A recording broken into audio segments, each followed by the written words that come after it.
E hoje, na primeira série do nosso tema, quero falar sobre a missão transformadora de Jesus. A missão transformadora de Jesus. Jesus, amados, ele foi enviado por nosso Deus, Pai. Ele tomou, na verdade, como Deus, a forma humana. E nessa condição, na forma humana, ele foi sustentado pelo Espírito do Altíssimo, que está em todo lugar. Não obstante ao fato de estar também naquele momento na carne, no sangue. Isso para estar realizando uma obra que é transformadora, uma obra completa na vida de toda aquela pessoa que ouve e crê de todo o seu coração. Então, o Senhor ele foi enviado e sustentado para realizar essa obra transformadora, uma obra que é completa. E uma, inclusive, das primeiras lições que um soldado aprende em combate é que missão dada é missão cumprida. Missão dada é missão cumprida, não se discute. E o Senhor Jesus, ele é o nosso exemplo. Ele é o nosso principal modelo. Ele é a nossa referência. Ele é o testemunho que Deus dá de alguém que foi enviado para cumprir uma missão. E a missão ela estava cumprida desde o momento que o Senhor Jesus tomou a forma humana. Porque ele veio para cumprir essa missão. Uma missão transformadora.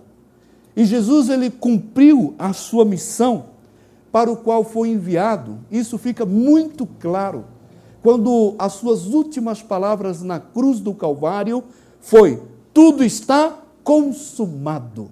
Nas tuas mãos, Senhor, entrego o meu espírito. Então ali o Senhor que veio como o Cordeiro de Deus que tira o pecado do mundo, estava tendo agora justamente essa missão cumprida. Ele estava agora derramando todo o seu sangue, dando a sua vida por cada pecador.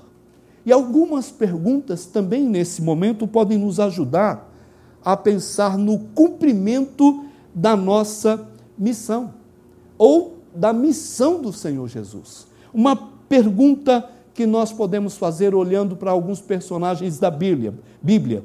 Como seria a vida de Zaqueu se Jesus não tivesse ido à sua casa? Você lembra da história de Zaqueu? Zaqueu era um homem pequeno, de pequena estatura, né? E ele então, sabendo que Jesus viria até a sua aldeia, até a sua cidade, ele não hesitou, procurou o melhor lugar, um lugar alto, subiu numa árvore onde ele pudesse ver o Senhor Jesus passar. E mal sabia Zaqueu que quando Jesus estivesse passando por debaixo daquela árvore, ele iria parar, olhar para Zaqueu e falar: Zaqueu, desce depressa, porque hoje convém estar na tua casa. E nós sabemos, então, que com a entrada do Senhor Jesus na casa de Zaqueu, uma mudança tremenda acontece. Não só agora envolvendo a família, a casa, mas o próprio Zaqueu, ele passa a já dar um testemunho muito claro de um homem comprometido com aquele que agora é o seu Messias, o enviado de Deus, o Salvador. O que seria, meus amados, da cidade de Tessalônica, onde os ídolos estavam tão presentes naquela cidade, onde as trevas reinavam de uma maneira terrível? O que seria, então, justamente de Tessalônica, se eles fossem abandonados pelos discípulos do Senhor Jesus e não levassem a mensagem da salvação? Mas quando você lê a primeira carta aos Tessalonicenses e a segunda carta aos Tessalonicenses, você vai descobrir que a entrada justamente de Jesus também naquela cidade, a entrada de Jesus em muitas daquelas casas trouxe uma transformação tão grande que a mensagem ela também está voltada para testemunhar como eles foram libertos dos ídolos, como eles foram libertos das trevas, como eles foram libertos de uma cegueira, de uma prisão e não sabiam. Uma outra pergunta é: e o carcereiro de Filipos? Que depois que viu Paulo e Saulo Saulo e Silas sendo libertos, eles justamente disseram: não tire a sua vida, porque como carcereiro, se alguém fugisse, ele pagaria com a sua própria vida. Então, antes que ele fizesse isso, ele justamente recebe essa palavra: todos nós estamos aqui. E esse homem então convida os discípulos de Cristo para o acompanharem, estarem indo até a sua casa, sendo recebidos pela sua família.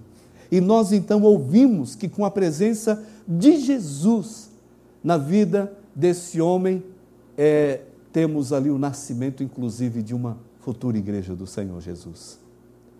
Uma pessoa que vai receber a palavra e quer envolver agora os vizinhos, quer envolver agora os seus familiares, os seus amigos, levando-os a conhecer o Senhor Jesus.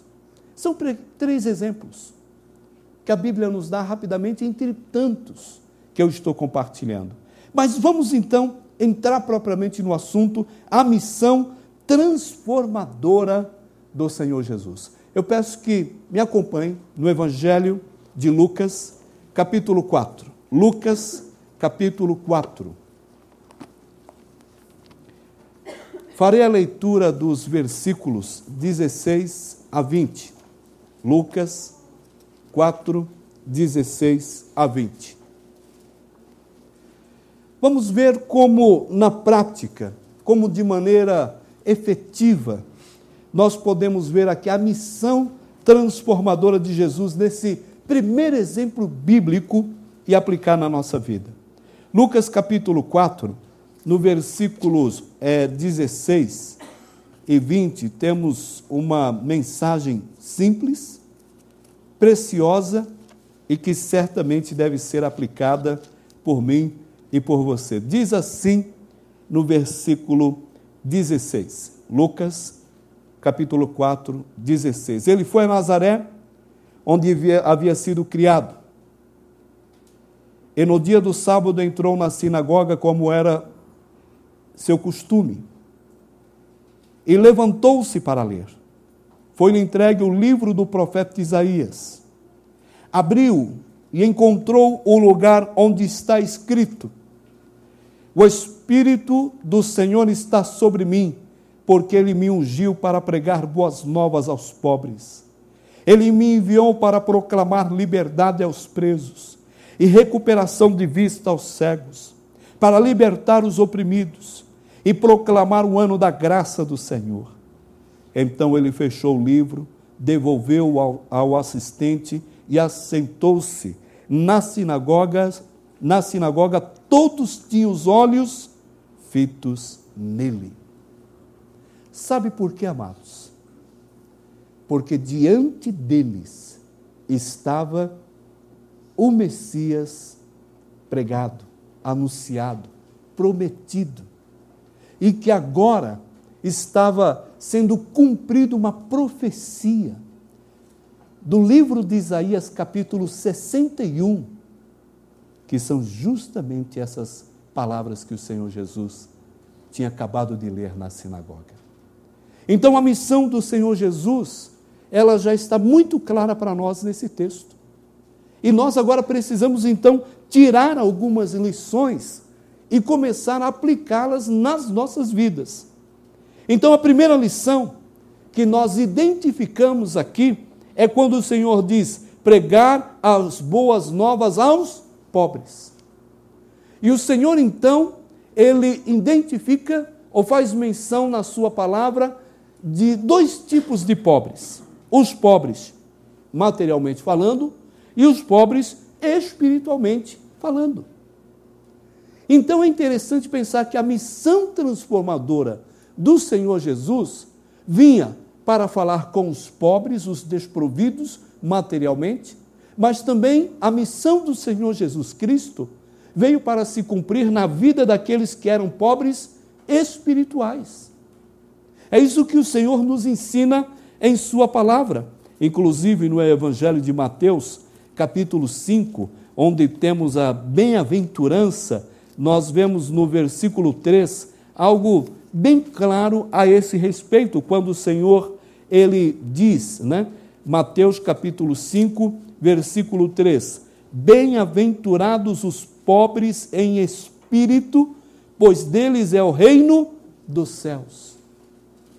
E aqui o Senhor está fazendo menção àqueles que humildemente, aqueles que mansamente ouvem a palavra, reconhecem quem são e que tomam uma decisão de permitir uma ação do Senhor na sua vida. E é isso que o Senhor Jesus ele começa a falar. Ele vem e fala, esses que agora estão espiritualmente pobres, nunca ouviram falar que eu sou hoje o caminho, a verdade e a vida, que nunca entenderam que ele de fato pode transformar um homem ao ponto dele ser chamado como uma nova criatura, ser identificado como uma pessoa que nasceu de novo, uma pessoa que antes, por exemplo, roubava e agora não rouba mais, uma pessoa que antes podia maltratar, mas agora em Cristo não maltrata mais, antes era violento, mas agora não é mais, antes era uma pessoa que vivia no engano, mas não quer mais agora ter essa prática, essa atitude. Então essas pessoas são identificadas na palavra como o alvo, objeto justamente da missão transformadora do Senhor Jesus, resultado do seu amor, da sua graça. E nós vemos isso de maneira muito clara na palavra. O interessante também é que lá em Gálatas, capítulo 2, versículo 10, nós identificamos aqui um outro tipo de pobre, Gálatas, capítulo 2, versículo 10. Diz assim, Gálatas 2, 10. Somente pediram que nos lembrássemos dos pobres, o que me esforcei por fazer. Então, mais uma vez, nós vemos que a missão transformadora do Senhor Jesus está em trabalhar na vida dessa pessoa. Seja ela uma pessoa pobre espiritualmente, ou seja ela uma pessoa pobre materialmente. Agora eu fiquei pensando, por quê? Será que as pessoas abastardas?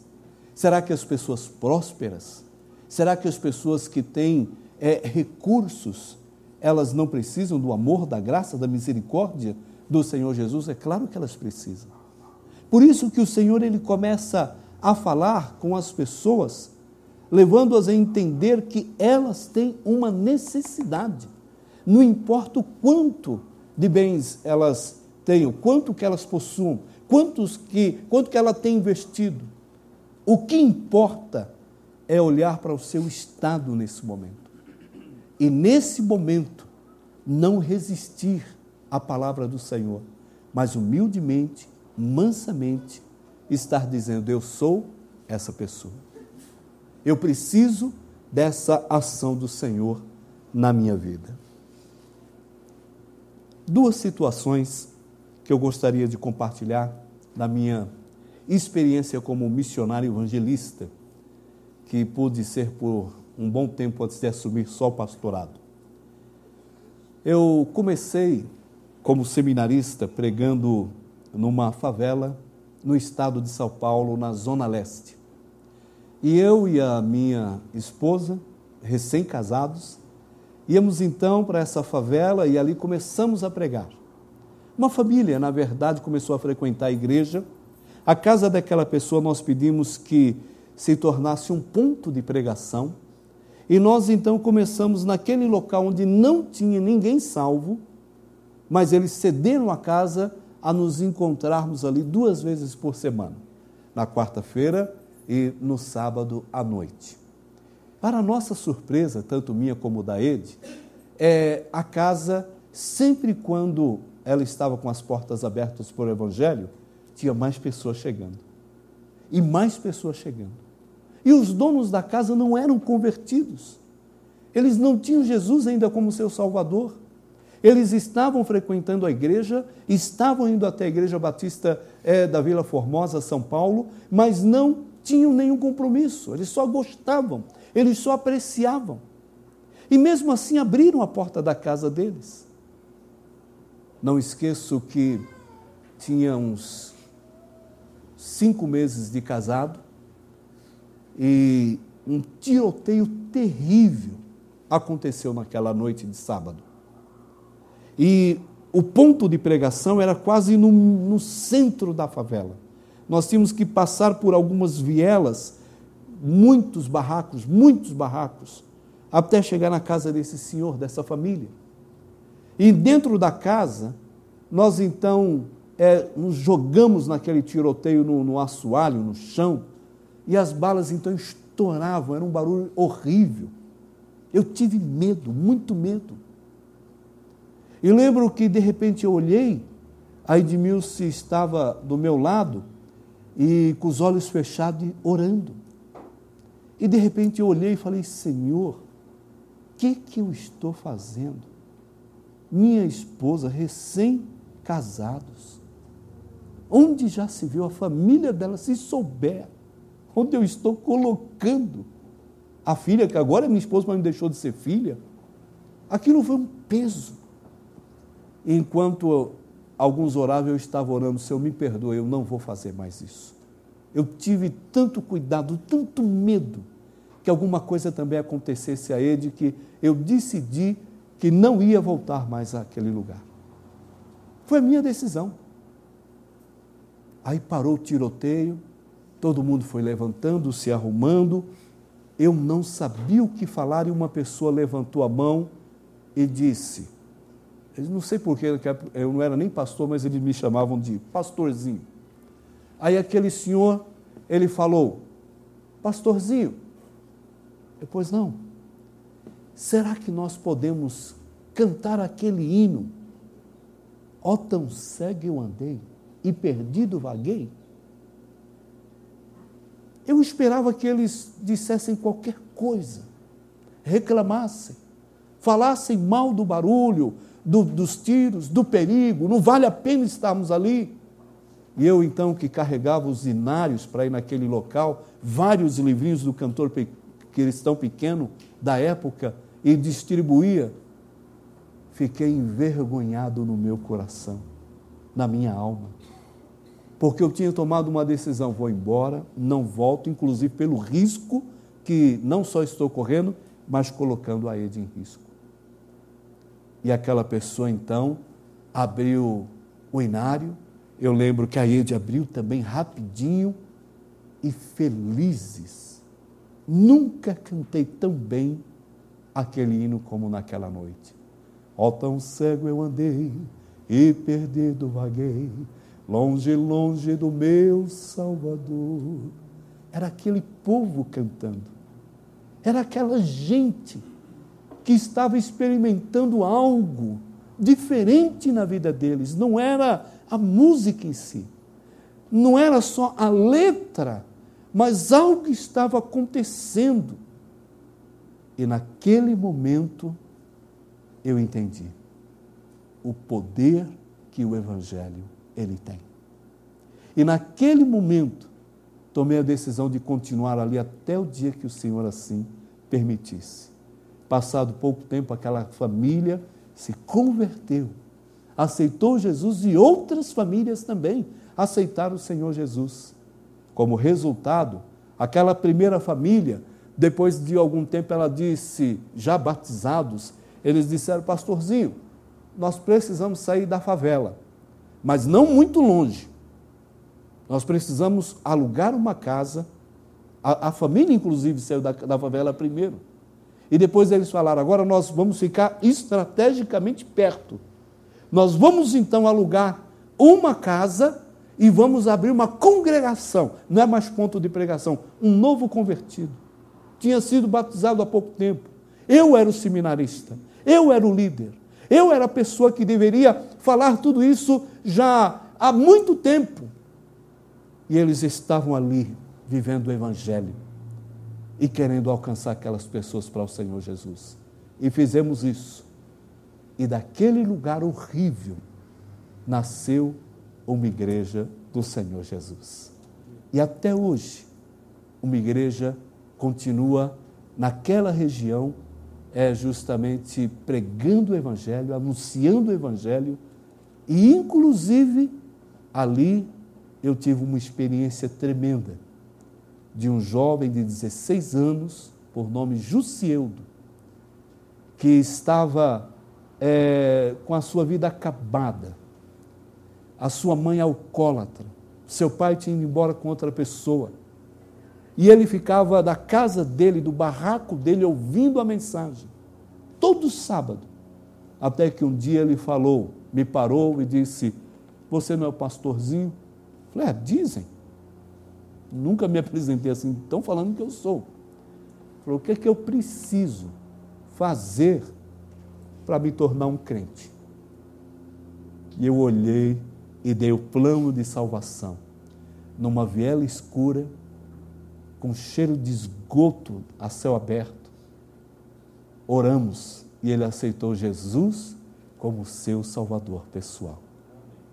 Hoje o Jussieldo é casado com a Márcia, que era da igreja onde nós congregamos também como seminarista, e o Jussieldo hoje é pastor da primeira igreja batista de Vila Formosa, São Paulo.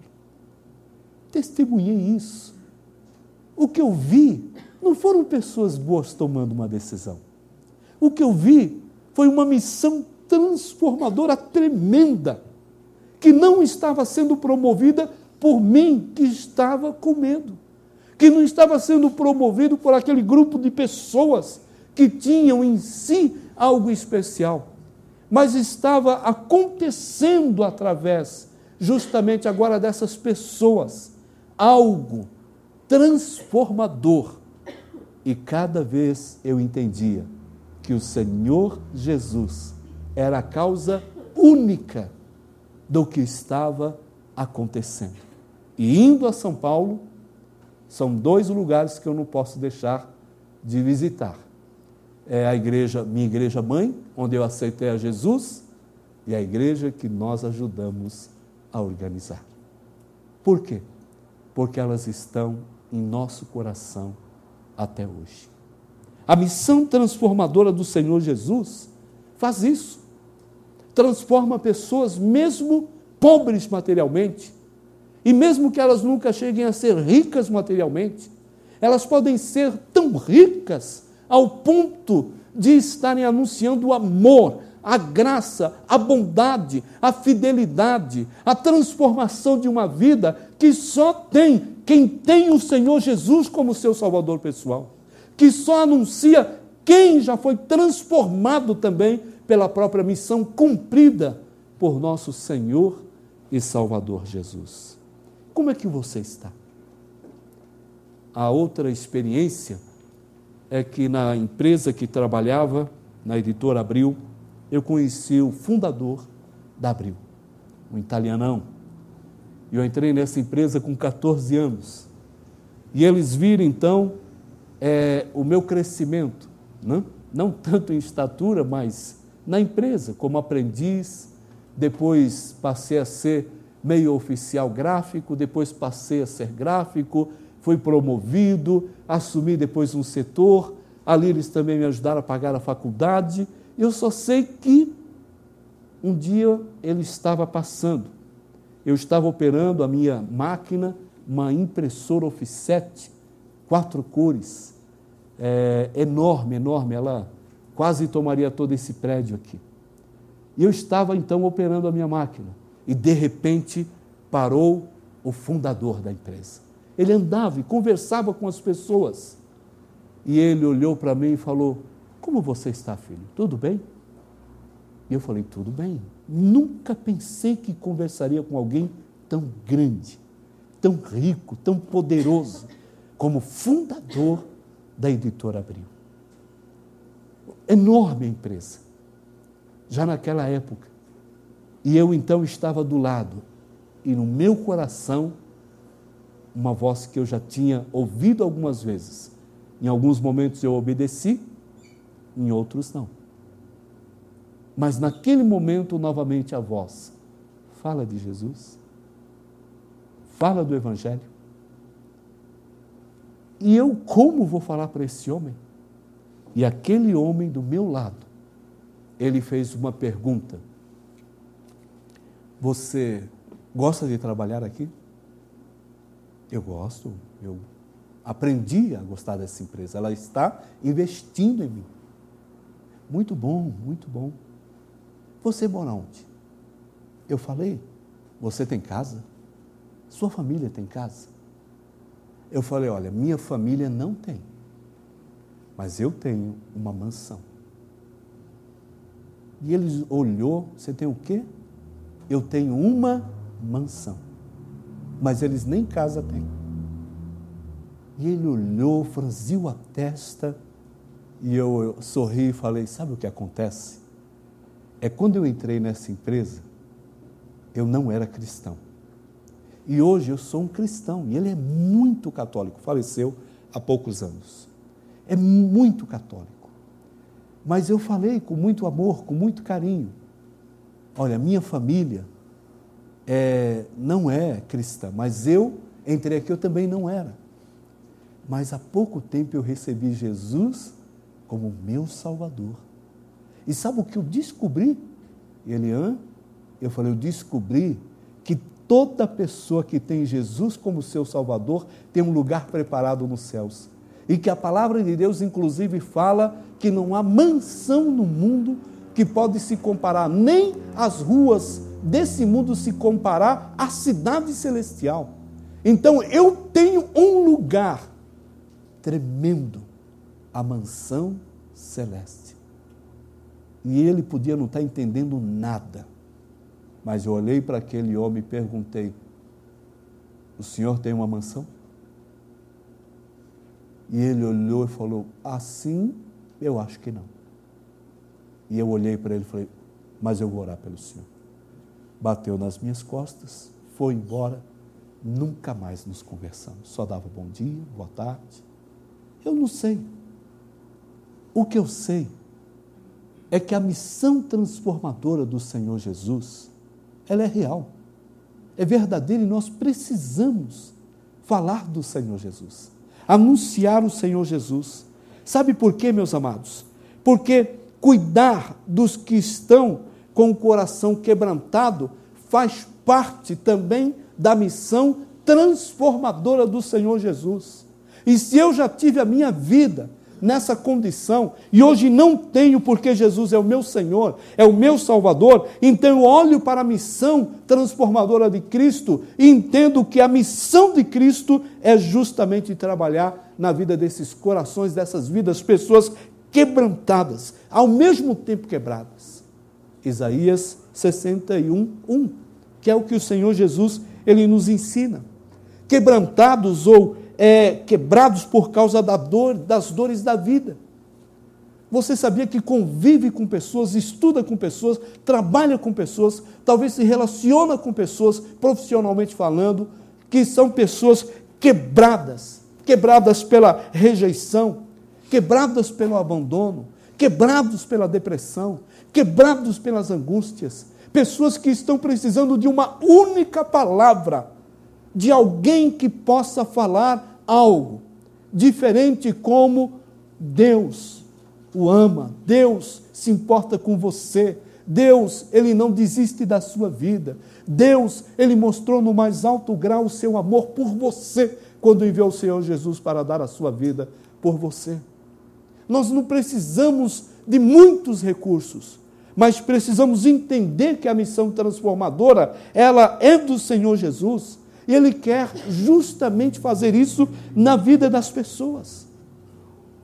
Será que nós estamos vivendo isso como o Senhor nos ensina? em sua palavra. Um outro aspecto importante da missão transformadora de Jesus é proclamar liberdade aos presos. Marcos, capítulo 1. Vamos lá, mais uma vez dar um pulinho aqui no Evangelho de Marcos, capítulo 1. E nós vamos ver justamente dos versículos 21 a 27, de maneira interessante, o que o Senhor nos ensina na sua palavra. Marcos, capítulo 1, versículos 21, diz assim, Marcos, capítulo 1, versículo 21. Eles foram para Cafarnaum e logo que chegou o sábado, Jesus entrou na sinagoga e começou a ensinar. Todos ficavam maravilhados com seu ensino, porque eles ensinava como alguém que tem autoridade e não como os mestres da lei. Justo naquele momento, na sinagoga, um homem possesso de um espírito imundo gritou: "O que queres conosco, Jesus de Nazaré? Vieste para nos destruir? Sei quem tu és, o Santo de Deus." "Cale-se e saia dele", repreendeu Jesus. O espírito imundo sacudiu o homem violentamente, e saiu dele gritando. Versículo 27. Todos ficaram tão admirados que perguntavam uns aos outros: "O que é isto? Um novo ensino?" E com autoridade, até os espíritos imundos, ele dá ordens e eles lhe obedecem. Sabe o que o Senhor Jesus estava fazendo aqui? Libertando os presos, mas presos ao pecado, presos a adições ou valores completamente errados nas suas vidas, inclusive por ação demoníaca. Então o Senhor, Ele tem o poder, e só Ele tem o poder de libertar pessoas até mesmo de uma ação demoníaca. Então o Senhor Jesus, Ele está fazendo isso. Agora, se você hoje talvez pense que isso não faz parte mais do ministério do Senhor Jesus, está enganado. Porque a palavra de Deus nos ensina que uma pessoa, ela só pode verdadeiramente ser livre se ela ouvir a verdade. E a palavra nos ensina que Jesus é a verdade. Conhecereis a verdade vos libertará. Libertará tanto da ação do inimigo, como também da condenação eterna, como do poder do pecado, há adições erradas ou valores que podem fazer parte da sua vida. Então, quem pode agir dessa maneira é o Senhor. Então, a missão transformadora do Senhor Jesus é tremenda. E nós hoje sabemos que há pessoas que precisam urgentemente de Jesus para serem salvos. E também, por terem Jesus como seu Salvador, libertos completamente de qualquer ação demoníaca. Pessoas que estão escravizadas, algemadas, presas e não sabem. E só o Senhor, na sua missão, pode libertar essas pessoas. Mas também tem uma outra verdade que nós precisamos lembrar, porque a missão transformadora de Jesus recupera a vista dos cegos. Ele nos diz isso na sua missão, para dar visão aos cegos. Eu sempre pensei que, literalmente, nós temos que ver curas, inicialmente na minha vida, inclusive de pessoas que eram cegas e que agora enxergam porque tem o Senhor Jesus. Até um dia chegar no Evangelho de João, capítulo 9, e me deparar com esta palavra. Por favor, vá lá comigo ao Evangelho de João, capítulo 9. Diz assim no versículo 1: Ao passar, Jesus viu um cego de nascença. Seus discípulos lhe perguntaram: Mestre, quem pecou, este homem ou seus pais, para que ele nascesse cego? O que vemos aqui é algo que muitos de nós queremos também entender nessa vida, por que aquela pessoa nasceu cega? Por que está acontecendo tal coisa na vida daquela família? Aquela família não é cristã? Aquela não é uma mulher que teme ao Senhor? Aquele homem não é um homem justo? Não são crentes no Senhor Jesus? O caráter aqui é o mesmo. As pessoas queriam entender o que estava acontecendo. Como muitas vezes eu quero entender quais as razões das dores, dos sofrimentos, das angústias das pessoas. E aí nós vamos entender como o Senhor age, porque Ele nos diz em sua palavra, versículo 3, disse Jesus, nem ele, nem seus pais pecaram, mas isto aconteceu para que a obra de Deus se manifestasse na vida dele. Enquanto é dia, precisamos realizar a obra daquele que me enviou. A noite se aproxima, quando ninguém pode trabalhar. Enquanto estou no mundo, sou a luz do mundo. Tendo dito isso, cuspiu no chão, misturou terra com saliva e aplicou-a aos olhos daquele homem. Então lhe disse, vá lavar-se no tanque de Siloé, que significa enviado. O homem foi, lavou-se e voltou vendo. Seus vizinhos e os que anteriormente o tinham visto mendigando perguntaram, não é este o mesmo homem que costumava ficar sentado mendigando? Alguns afirmavam que era ele, outros diziam, não apenas se parece com ele, mas ele próprio insistia, sou eu mesmo. Então, como foram abertos os seus olhos? Interrogaram-no eles. Ele respondeu, o homem chamado Jesus misturou terra com saliva, colocou-a nos meus olhos e me disse que fosse lavar-me em Siloé. Fui, lavei-me e agora vejo. Então, o que o Senhor nos ensina é que Ele tem suas maneiras de trabalhar na minha vida e na sua vida. O interessante é que eu conheci um pastor na cidade de Umuarama, onde nasceu o Felipe, onde eu era missionário, e naquela cidade um pastor por nome Manuel Rezende. Pastor Manuel Rezende era um homem de quase 2 metros de estatura. Ele não se destacava pela estatura. O Manuel Rezende era um homem também muito culto, muito bem preparado. A melhor escola de inglês da cidade de Umuarama era do pastor Manuel Rezende. Mas ele também não tinha sua vida em destaque pela escola, pelos alunos que formou, muitos daquela cidade de 100 mil habitantes. Não, o pastor Manuel Rezende era cego. Ele era cego. E eu fiquei pensando como muita gente.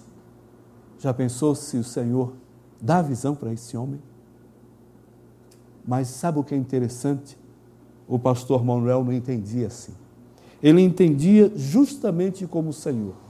As obras do Senhor vão se manifestar na minha vida, independente de eu ter a minha visão física, porque eu agora tenho visão espiritual. Eu não preciso da visão física para crer no Senhor Jesus. Eu já tenho a minha vida transformada pelo Senhor Jesus. E o pastor, então, Manuel, ele não parecia cego. Os olhos eram perfeitos. Mas ele pregava e parecia que estava olhando para você. E muitas vezes ele apontava e ele falava. E eu ficava pensando, meu Deus, ele me viu naquele momento. Ele falou comigo naquele momento. Sabe o que nós às vezes pensamos, amados? Que também, como os discípulos, existe uma causa para estarmos vivendo, às vezes, situações que não têm explicação justificativa nenhuma, mas queremos encontrar os culpados. Deve ter sido essa pessoa que fez alguma coisa e agora merece viver assim. Talvez foram os seus pais, talvez isso vem passando de geração em geração e agora chegou nessa situação. Deixa eu então lembrar o que o Senhor Jesus disse. Convém que seja assim, para que se manifeste nele as obras de Deus. E na sua vida? Será que as obras do Senhor, elas são visíveis? Porque a missão transformadora do Senhor Jesus é dar principalmente visão espiritual. Visão espiritual. E é isso que nós precisamos. Lembra daquele dia que você recebeu Jesus? O aceitou como seu Salvador pessoal? Qual foi a impressão que você teve? Não é que os seus olhos naquele dia, eles foram abertos? Não é que o seu coração foi iluminado? Não é que a sua mente teve entendimento? Então, aconteceu isso para que agora se manifestem também, através da sua vida, as obras de Deus. É isso que o Senhor nos ensina. Porque às vezes nós queremos justamente entender, ou ver, enxergar como nós estamos vendo a luz do dia hoje. Então, o Senhor, Ele curou pessoas cegas fisicamente, cegos espiritualmente, que não criam. Mas, por último, a missão transformadora do Senhor Jesus está em libertar os oprimidos. Mateus capítulo 11, versículo 28. Vinde a mim, todos os que estão cansados e oprimidos ou sobrecarregados, e eu lhes darei descanso, eu vos aliviarei. É o que o Senhor faz. Como que nós estamos? Só o Senhor Jesus, Ele pode libertar os oprimidos de uma opressão social. Só o Senhor Jesus pode libertar oprimidos de uma opressão cultural. Só o Senhor Jesus pode libertar oprimidos espirituais. Pessoas que estão precisando entender definitivamente que só o Senhor Jesus Cristo, de fato, é o caminho, a verdade e a vida. Como é que você está? A missão transformadora de Jesus é proclamar o Evangelho ou a graça do Senhor. Por isso que lá em 2 aos Coríntios, no capítulo 6, versículo 2, de uma maneira bem interessante, diz algo que nós precisamos também lembrar nessa noite. 2 aos Coríntios 6, 2, diz assim: pois ele diz, eu o ouvi no tempo favorável e o socorri no dia da salvação. Digo-lhes que agora é tempo favorável, agora é o dia da salvação. Então esse dia estava sendo esperado há muito, amados, há muito tempo. E o Senhor Jesus disse, chegou o dia. Os apóstolos entenderam o dia da graça do Senhor. O ano do jubileu, o ano onde foi proclamado justamente que viria o Salvador, chegou. Então é isso que nós estamos vendo aqui. Proclamar a graça do Senhor. Sabe o que eu posso fazer como aplicação na minha vida? Lembrar o que o Senhor Ele nos ensina na sua palavra também no Evangelho de João, capítulo 20, versículo 21, quando ele diz assim, novamente Jesus disse, paz seja com vocês. Evangelho de João 20, 21. Assim como o Pai me enviou, eu vos envio. Então, a nossa base para cumprir a nossa missão é essa. Então, envolvemos-nos com missões, porque fomos enviados pelo Senhor Jesus. Envolvemos-nos com missões porque amamos aquele que nos enviou. Envolvemos-nos com missões porque fomos enviados para continuar a obra transformadora do Senhor Jesus. Envolvemos-nos como cristãos, como igreja, com missões, porque somos capacitados e ao mesmo tempo dirigidos pelo mesmo Espírito Santo que capacitou o Senhor Jesus a fim de continuar a obra transformadora aqui na terra. Eu e você somos essas pessoas. Então, na aplicação final dessa palavra, estamos vendo. A minha pergunta é: os pobres, quebrantados, presos, cegos e oprimidos, será que eu estou vendo e servindo o Senhor justamente entre essas pessoas? Uma segunda pergunta: o que nos impede de assumir que somos enviados para uma missão transformadora? Sabia que você é enviado para o cumprimento de uma missão também transformadora? Temos a coragem de perguntar se apenas ao nosso redor ou se Deus nos quer em todo local como parte da missão transformadora dele neste mundo? Será que você teria coragem de perguntar nessa noite para o Senhor: Senhor, o Senhor me quer só aqui ou o Senhor me quer em qualquer lugar, em qualquer parte do mundo, para realizar essa missão transformadora? Se o Senhor quer, eu estou aqui, envia-me a mim. Será que essa vai ser a nossa resposta? Será que essa vai ser a nossa pergunta? Esse mês, eu tenho certeza que seremos grandemente desafiados. Não tenho dúvidas. E agora só depende de estarmos ouvindo a voz do Senhor. Curvemos nossas cabeças.